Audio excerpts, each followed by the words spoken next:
Oh, we're starting off with a song. So I think we know each other well enough.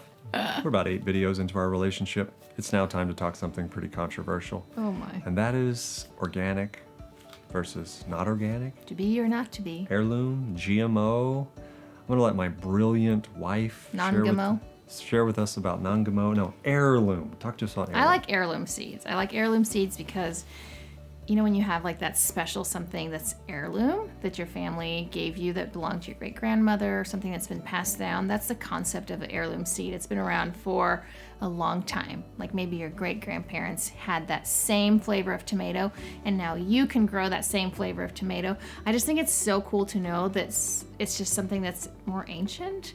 It's like has a history to it. And the only way that you have that history is someone else went out of their way to also grow it. Save the seed, hand it to somebody else.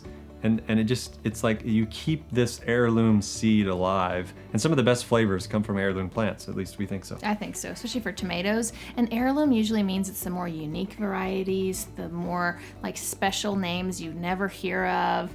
And I just think it's a really fun way to garden if you use heirloom seeds. And oftentimes those aren't the like pretty perfectly round tomato. They're kind of the ugly one, but once you get into the flavor, it's better. It's next level. Yeah. It's on another level. But also, let's talk about non-GMO organic. You know, as you're a small scale gardener, whether you're doing it on your patio in a pot or in your garden in raised beds, you want to try and find ways in which to help everything grow as naturally as you can without having to spray stuff on it. And that's one of the big benefits of growing so locally, that you don't have to spray a lot on it because you're there to tenderly love and give it some care.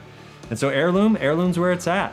And when you're on the farm and you got all these different things going on, you want to try and find a way, grow some heirloom seeds, keep the vision alive so you can pass it to somebody else. And I think so too, if you do, if it's a genetically modified seed, a GMO seed, a lot of times you can't save that seed and replant it again or grow it again next year. And that's kind of one of the fun parts of gardening is to be able to do that. So just know that. And I think here for us, we try to do things as natural as possible, as organic as possible. We found that to be the healthiest. So yep. That's what we're doing. You decide what you're doing. Heirlooms are really good though. I'll say that.